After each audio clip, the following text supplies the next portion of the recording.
Hindi, palis na po kasi ito, sir. Yung naman ang... Ko lang yung ano. Nakita ko na yan, kuya. Oo nga, nakita ko na. May tinutawin po tayo, sir. O pag meron lisensya po kayo, hinihingi po ng maayos yan, may pagkakamali po kayo. O, pairan po muna ng license nyo. Hindi mo maaari dito sir eh. Doon mo talaga sa tumanang... Nandito naman lang. Oo nga, sinako kayo. Kaya kailangan yung pakyan ninyo para hindi mo mahirapan ng matao. Kasi kapag bibigyan po kayo rito, lahat po ng nakapak dito na pagbibigyan po yan. Ako sir, nandito naman na yung... Oo nga ho. Makuha yung po tayo dito sir. Kaya wala ka akong oras dito eh. Binigyan na ako namin kayo ng 5 minutes to video na video. Para malukit kayo. Kaya lang, hindi ko kayo marupag ng 5 minutes eh. Puro. Pagmamahal. Purong pagmamahal. What is up guys? Papa Pao here. Purong pagmamahal. Beso natin sa Joy Del Monte, Vice Mayor Gian Soto, tuloy Tiga Sipag Galing, Lexi Cardenas. OIC for today, Officer Francisco. Unang lapag sa taong 2025. Mga puro, araw natin Tuesday, January 7, 2025 na. Ayan, together with MMDA Seated 1. At ganun pa rin, clear operation with regards to legally parked vehicles. Tapos hindi pa natin alam kung saan yung mga target areas. Nagkatikitan po doon sa kanto. Hindi lang tayo lumapag pa muna para makover natin lahat ng pupuntahan ng uulihin. Alright, so ang tabay lang mga puro, dito meron din mga naka-park. Pero usually kasi dito sanay na sila eh. Alam nila nag-ooperate dito. Yan, hindi nila iniiwan yung mga sasakyan nila na unattended. Lahat may driver.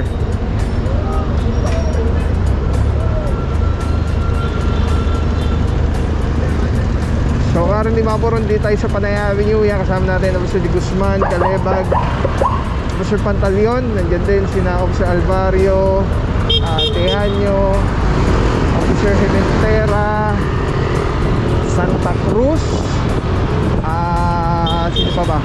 Officer Romero, team leader natin, Officer Francisco. Tapos may nakalimutan pa tayo. Mamaya kumpletuhin natin lahat. Ayan mga puro, makita nyo so far dito, no? Meron pa dito mga nakapag sa sidewalk. Pero may mga driver po yan eh, oh. Kaya usually pag hindi pa dun talaga yung target area natin, eh pag may driver, pinaalis na lang.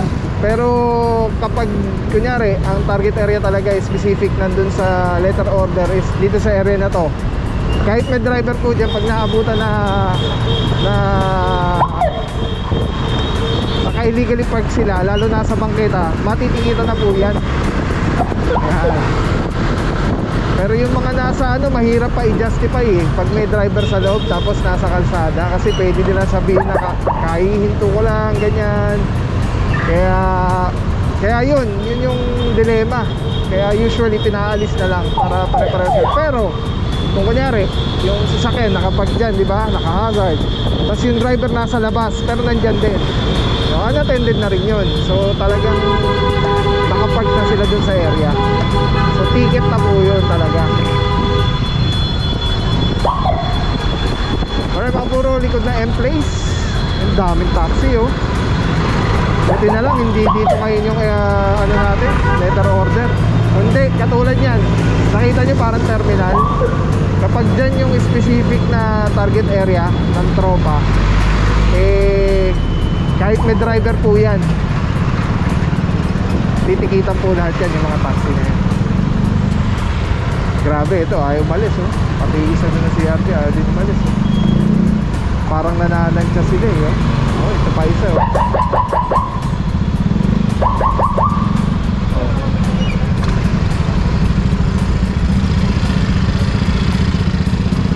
Pag ganito po, respetuhin natin yung ano. Pag nakita po natin na meron na nag-ooperate, eh sumunod na po tayo, malis na tayo.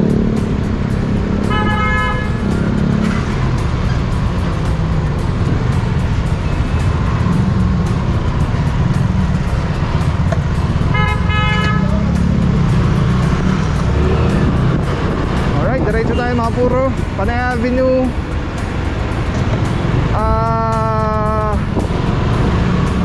Medyo naiwan si na Officer Francisco dun sa may bandang harapan dahil dun sa bungan. Dahil nanikit. Siguro meron dun mga walang driver na sasakyan. So dito na tayo patawid. Ito mga puro, walang driver oh. Ito pong Panay Avenue ay isang mabuhay lane.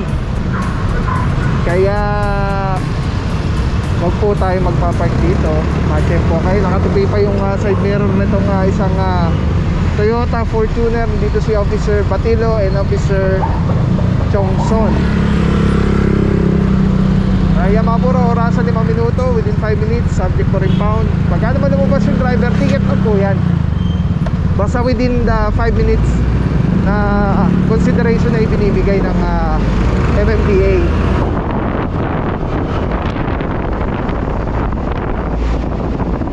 Hindi pa tayo mahinto mga puro para priority natin yung yung mga possible na tow.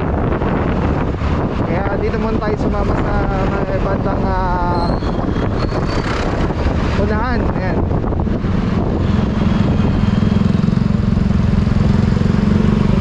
Alright mga puro, Panay Avenue Corner Scout Santiago. Ang dami oh.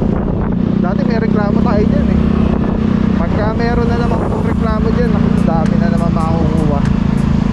Patawid na po tayo ng Timog Avenue. Malamang to mag-start to ng deployment sa vicinity ng yung hospital. Sa anong hospital nga ulit? Capitol. Kasi doon lagi may reklamo. Alright, tabi na mga puro. Let's go guys. Alright mga puro, Panay Avenue pa rin po. Tumawid tayo ng Timog. Eto, dito marami na po. May taxi. Mukhang dito na start. SUV, pick up.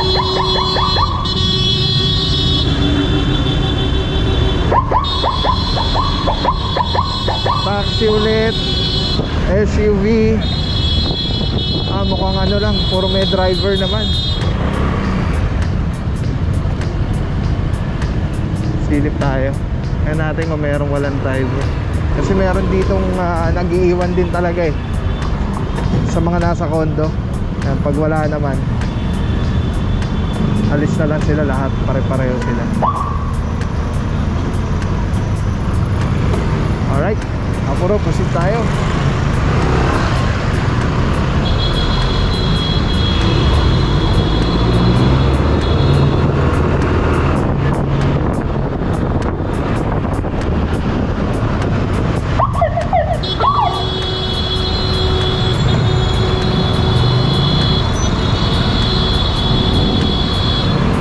Puro, tawid tayo ng Scout Reyes. At mga kumakain-kain lang.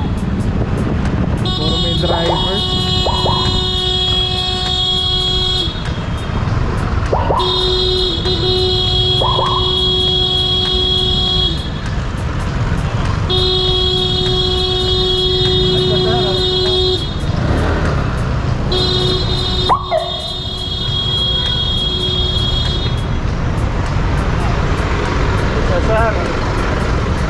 Puro mukhang may isa dito walang driver.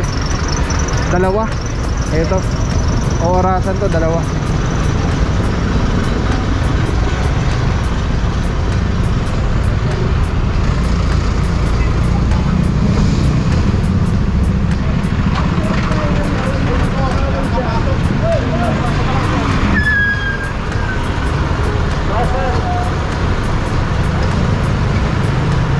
Diretso tayo din mga puro sa pwedeng ito to.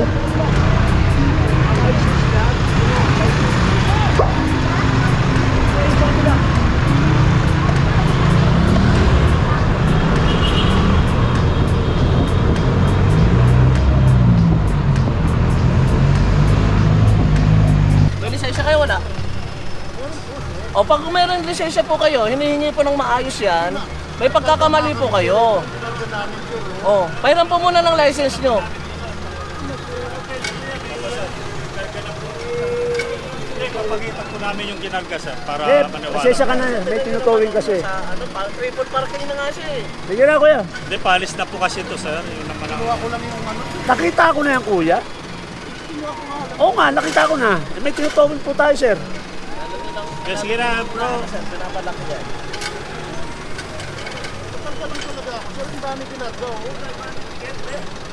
Pero mo na akong lisensya sir. Alam mo bro, ito may driver na, tikit na lang to. Ito naman, wala pa rin yata ang driver. Eh, baka mataw, ay sakyan. Ang dami dito mga puro, silip tayo dito. Alright, sama na dito, Officer Mintero. Good morning sir, salut mga boss.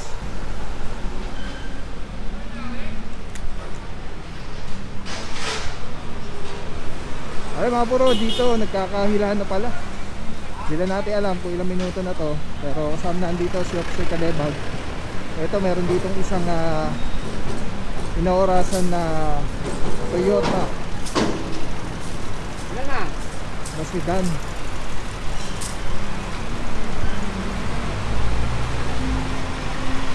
Tapos banda dito, ito mukhang 5 minutes na ito isa.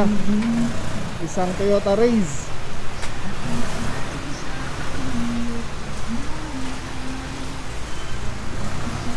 No parking both sides. And then pagdating naman doon, antayin natin yung mga tropa. Medyo hindi pa ano, Okay. enough yung mga huli. So, dito muna tayo mga puro.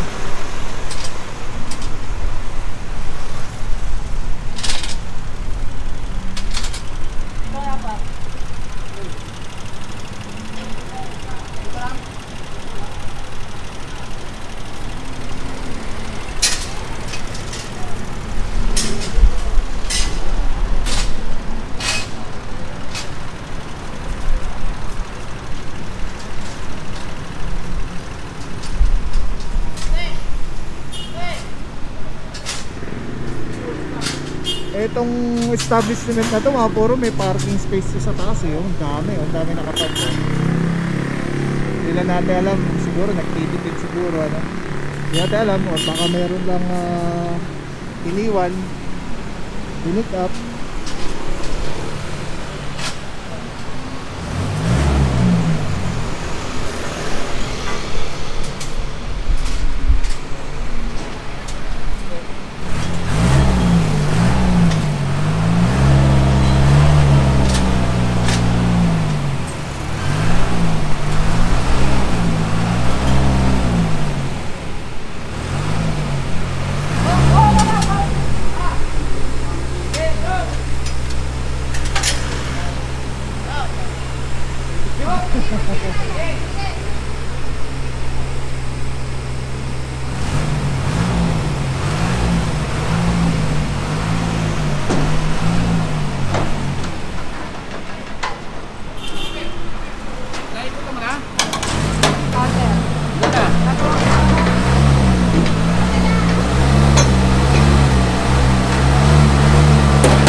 Gagawa na ng ano, ng reference number. Itatawag na po yung samantala. Samantala, ito naman isa, itong Toyota Raze, nakasampa na po, 5 minuto na rin po ito.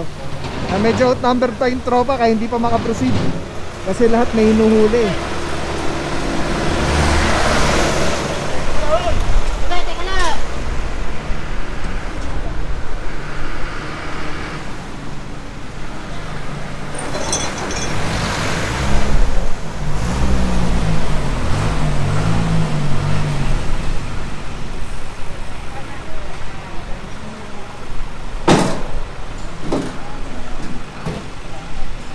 Ayun, sabi ni Kuya Guard, di daw mahanap yung driver na ito. So hindi rin natin alam kung dito ba talaga sa establishment na to or baka hindi. Pero chinek na ni Guard, hindi daw alam kung nasaan yung driver.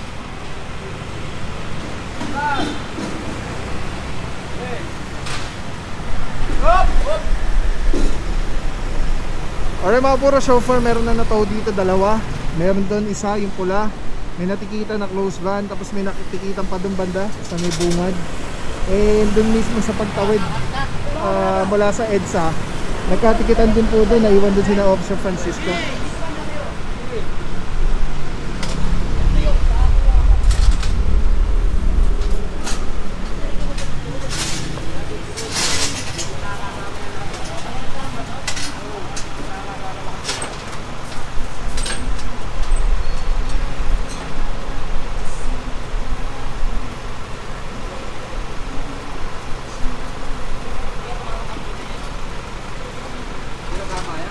Ang ganda ng ng mags oh.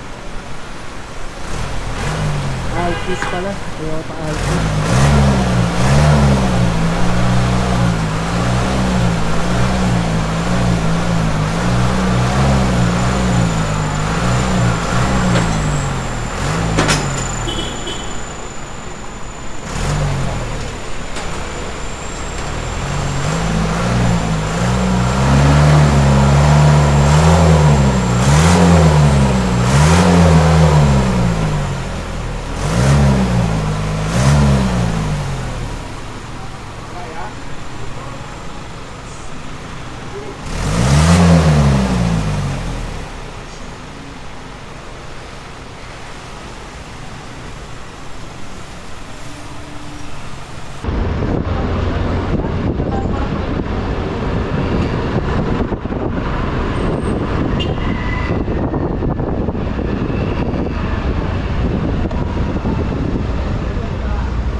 Pagbibigyan po kayo rito, lahat po ng nakapak dito, pagbibigyan po yan.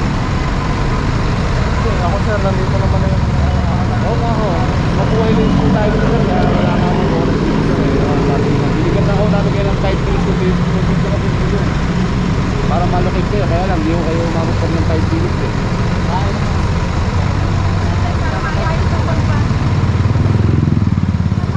Hoy! Sir, mapagsanin mo, picture mo, baka may mano sa loob. Wala nga. Sir, bubuksan mo lang sir, para i-neutral mo lang, neutral mo lang. Neutral mo lang, para di mahirapan. Para di mahirapan. Tapos, alright mga puro, late na dumating yung driver. So, sama na lang po si Bossing, pa-operate na lang siya. Para pagdating sa Tumana, ma-release niya rin po agad yung sakay niya. Alright.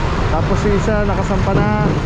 Hindi natin alam kung nasa yung tropa eh. Hindi natin naabutan dun sa dulo eh. But anyway, let's go guys. Diretso na po tayo.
bless you. Purong pagmamahal. Thank you so much. God bless.